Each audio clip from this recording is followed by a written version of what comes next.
Now we so shine election headquarters anyhow.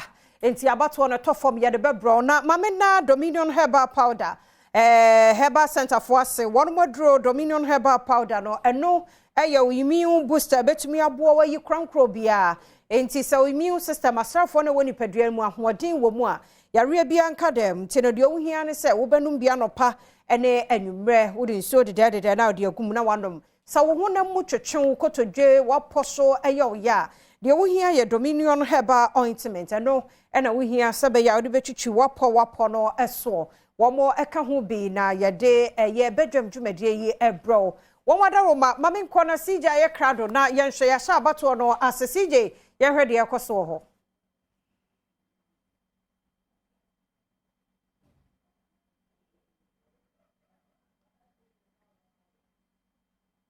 Jeje question ya ojremu dema NDC ana MPP anamusini oracha sopoku edano so a ena yebe ho your election headquarters kokromotie power etofemu a ye de bema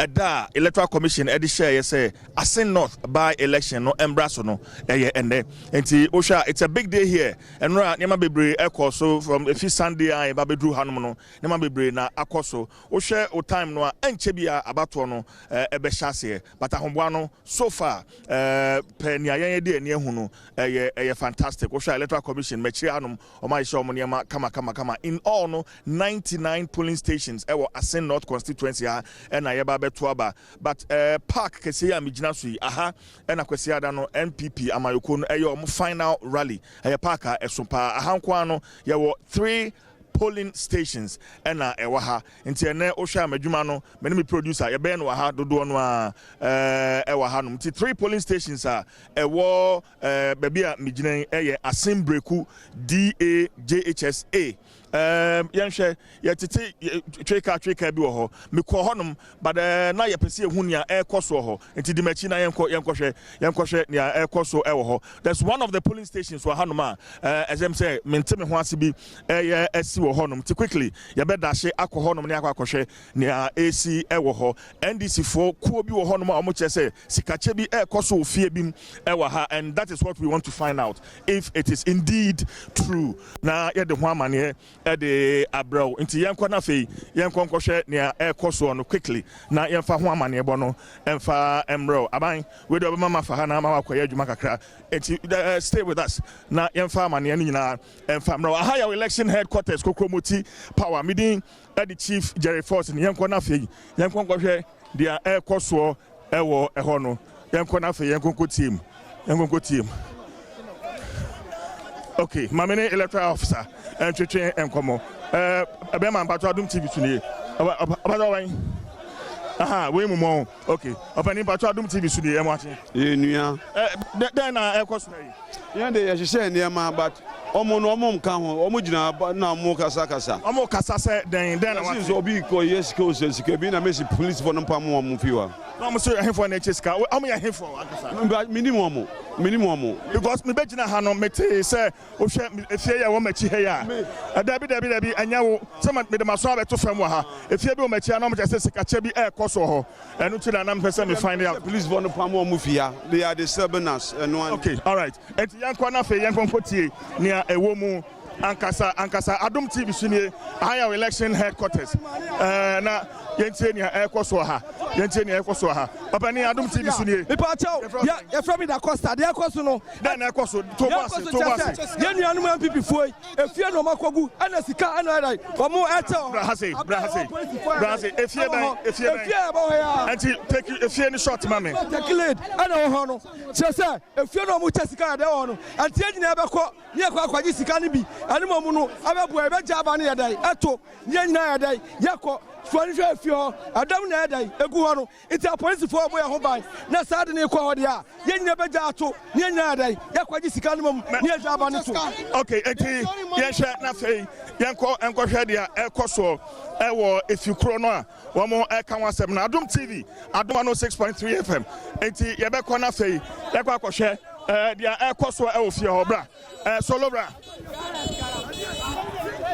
Nafe Yankonkoshe, Osha Efie Honoma, the Koso, any Omucha say, allegation is a Omu Jessica, Ewo Efia, and that is what we are yet to establish.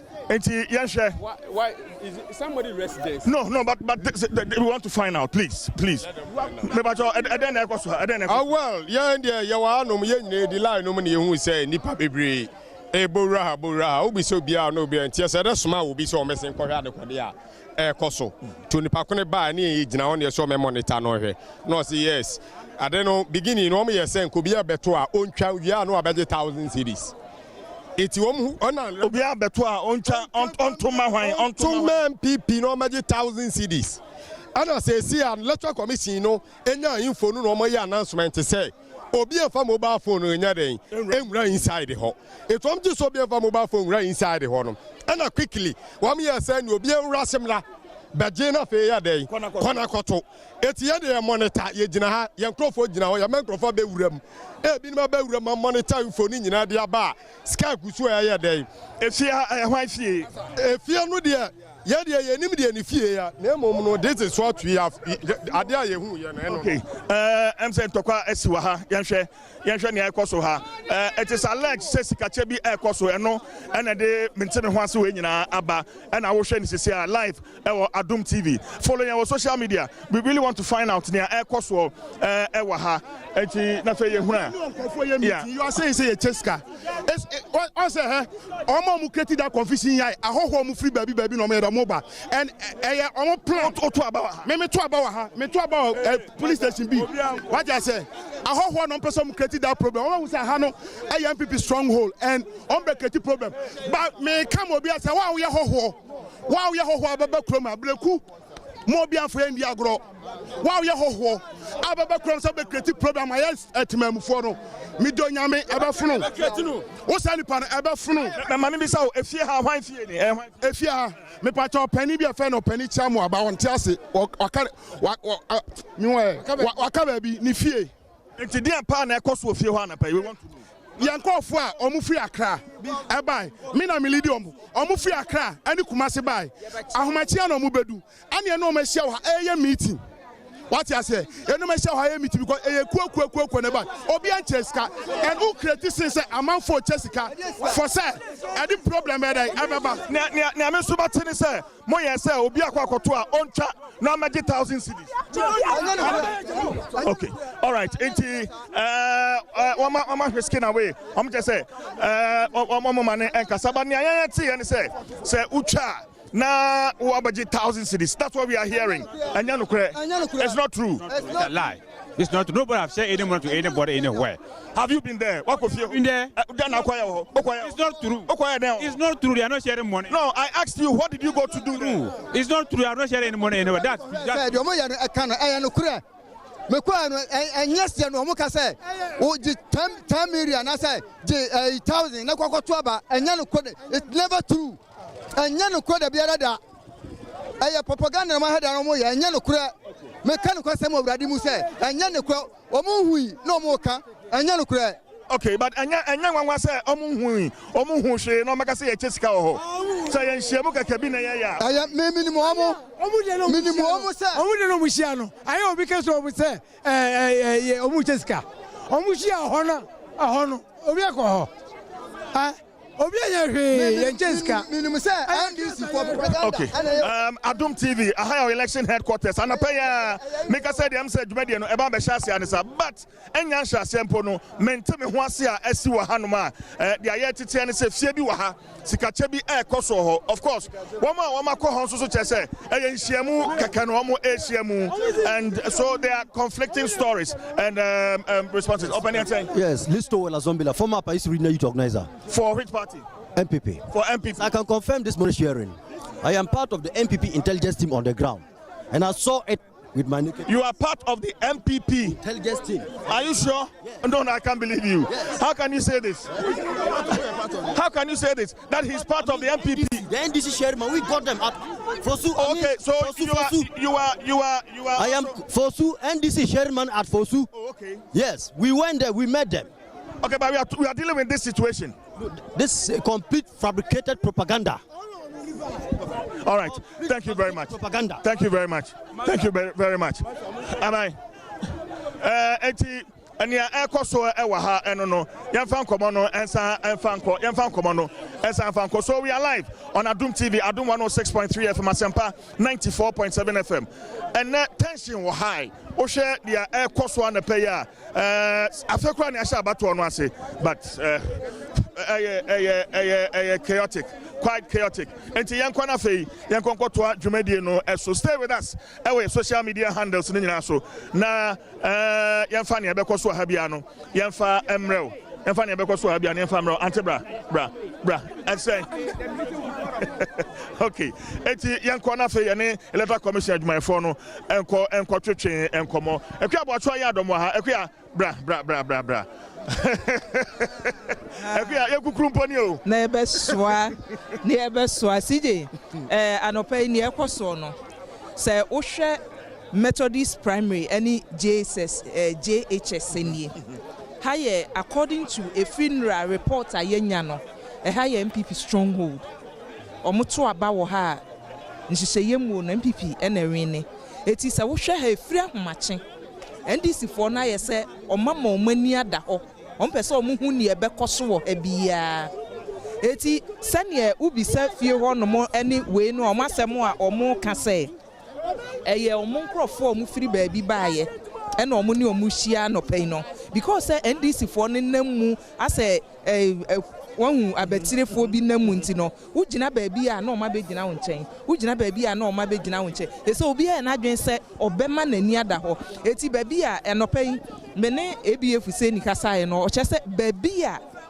omo nim se ha enye ye dia no omo ni da ho because omo nya omadwen se ombema obi awi omo etu he ne ekoso na asa ye need ho but say nipa no so be na adwen se bi a ye bodede ya hwi ni akire de toda na ehu wahu because we no se nye se police for no ho omo ni da ho no mo a nka abatro no kebesei wahu ba bi omo de sha se free no ba bi a ye to aba no eti wo security ne sane omo asiaye na omo so ayo madwen MCC ameka say wo say a police for kofie ho aha a police for kofie ho akwakohwe dia koso say e no kreso omo tis because nipa bebre e wo fie ho no mo eti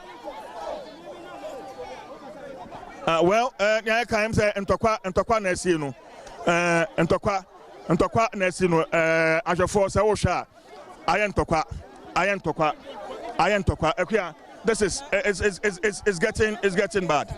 Nipa no so be a disguise omo and then ye ekoso no wani eda ho ana obehu ne ekoso yeah nipa ni be a disguise omo oginamu wanwe ye wunhu ne so oye NDC wanwe ye wunhu ne so oye MPP eti ye nim adekro wan say we no wo hwa wa monitor nipa na hu adekro a wo ye efi nu anwumre no ye okromafo bi wo ho no mo a ugina ho ana ma be ka cho say ye ni kromafo no wo abe wadwen say ode basabasa ye ba ha no ye be pamo eti nipa no so ani ewomu say omu so obi aye na dwen say ode basabasa ye obi abeba na omo ayi nipa na firi mu eti we ni oye ye no CJ ye nim adekro nanso ye ni de akire ya ye hwe sa metro fo no oni omo kan se omo ma media nkova ne ekoso ha sei no mo obi anranti interview eti sa papa yi a wakofa dua na ode eba nsentrefuo mu ha sei no ono ne de ne se mo obi antwahwe